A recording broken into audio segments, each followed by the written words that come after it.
What if I told you that in just one day of testing in Bahrain, Lewis Hamilton forced Ferrari to rethink everything they thought they knew about their own car? Because what happened on the third day was not simply a solid day, nor a timetable made up by low fuel, nor a fast lap for easy starters. It was something much more serious. Hamilton climbed into the SF26 for more than 130 laps, pushed where he needed to be pushed, managed where he needed to be managed, and left the engineers with an uncomfortable feeling. The car has championship potential, but it can also become uncontrollable if not operated with surgical precision. That day in Scuderia, Ferrari discovered that he has built a weapon. And like any powerful weapon, it can win titles, or it can explode in your own hands. The third day of testing in Bahrain did not begin with fireworks or bombastic headlines. It started with method.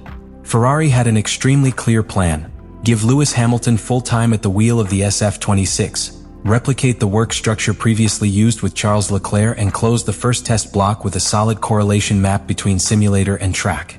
It was not about looking for the fastest lap, but about understanding the car in depth, lap after lap, load after load, map after map.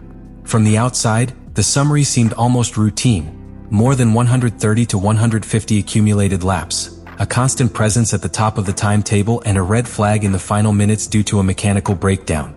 But internally in Maranello, what was happening was much more relevant. The key was not in the final position of the day, but in the quality of the data. How the car behaved on long runs with C3 tires and high fuel. In how the front axle responded when entering a curve. In how it delivered the hybrid energy at the exit. The first thing that surprised the engineers was the balance of the car in the stance phase. The SF26 showed very neutral behavior. Effective anti-dive, an incisive front end that allowed Hamilton to attack the turning point with confidence, and a stable rear end that did not punish excessively when additional rotation was requested. That balance was not accidental. It was the result of an architecture that, finally, seemed to allow Ferrari to maintain pace without depending on perfect conditions for just 5 laps. Hamilton could repeat the same pattern, stint after stint, without the car falling apart. In the slow corners of Scuderia, especially in areas like T1 and T10, the combination of mechanics and hybrid deployment allowed something that had been irregular at Ferrari for a long time: consistent traction.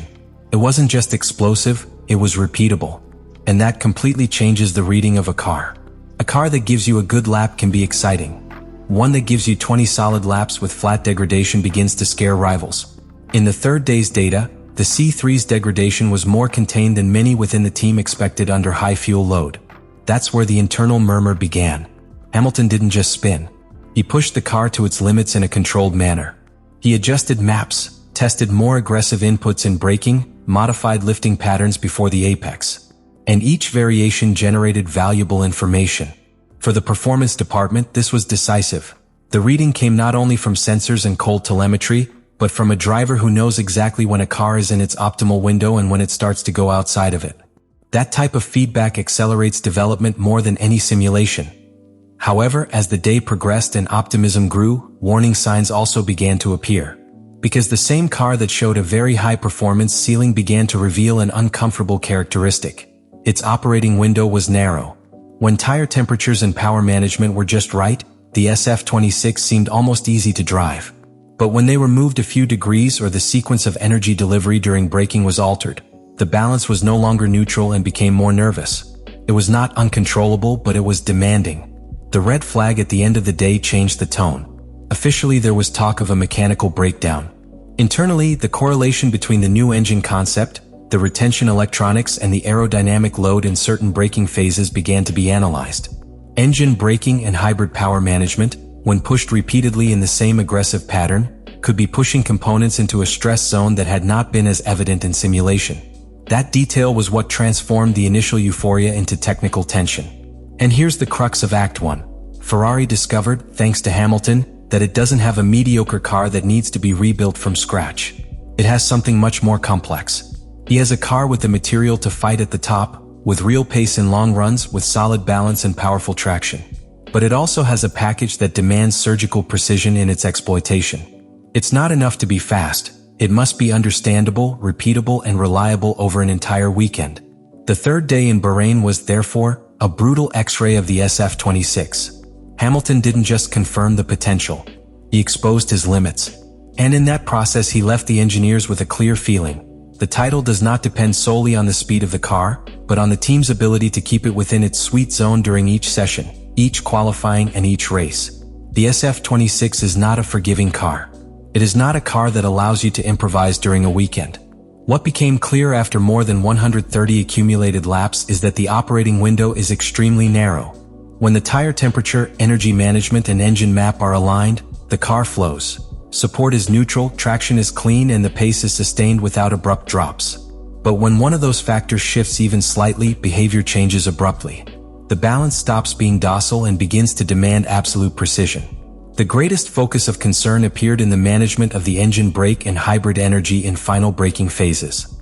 In certain aggressive parameters, the system can generate a level of mechanical stress that had not been reflected so starkly in simulation. And that is not a minor detail. Because if the same pattern that gives you better corner entry rotation and better corner exit is the one that can compromise reliability, then Ferrari is walking an extremely fine line.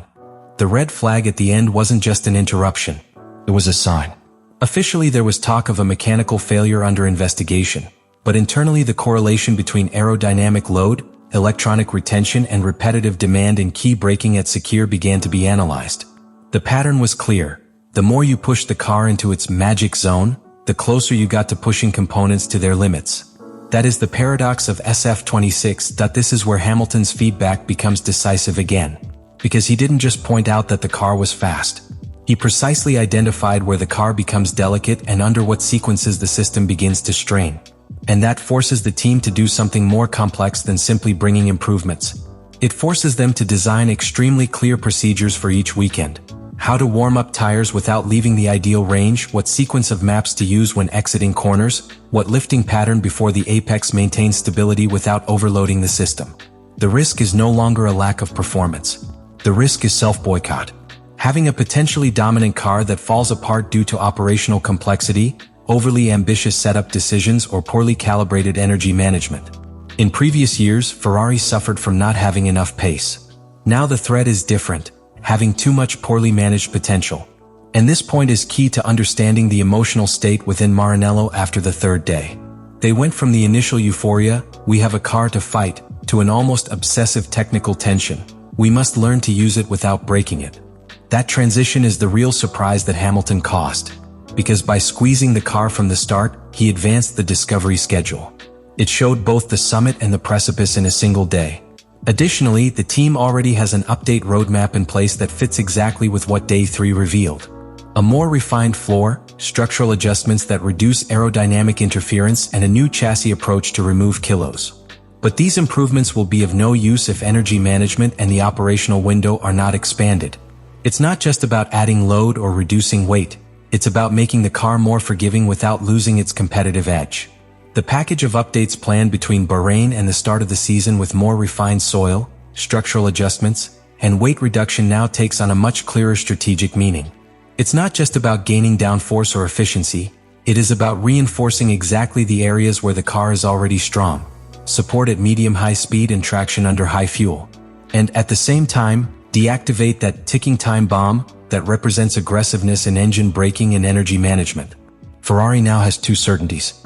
The first, the SF26 can maintain real race pace and not collapse after 10 laps as in previous stages. The second, if they do not correctly manage their complexity, they can self-destruct that advantage before the season begins. The data confirms something that Maranello did not expect so soon. The SF26 has real race pace, solid balance and medium-fast support, and traction under high fuel that can make it a reference if it is replicated on the official weekend. But they also revealed that this advantage lives within a narrow, demanding, almost surgical operating window. When everything is in place, the car looks like a champion. When it is minimally misaligned, mechanical stress, aggressiveness in energy management, and reliability risk appear. Hamilton not only surprised by his quick adaptation. It was surprising because it advanced the team's emotional calendar. It showed the ceiling and the limit on the same day. It forced engineers to accept that they are no longer in the slow learning phase, but in the competitive responsibility phase. Now they know they have a gun. And they also know that this weapon requires absolute precision. The big question is no longer whether the SF26 can win. The question is whether Ferrari will be able to keep him within his sweet zone when the real pressure begins. Because in Formula 1 the most promising car does not win. The winner is the one who converts his promise into sustained results. Let me know in the comments what you think about all this.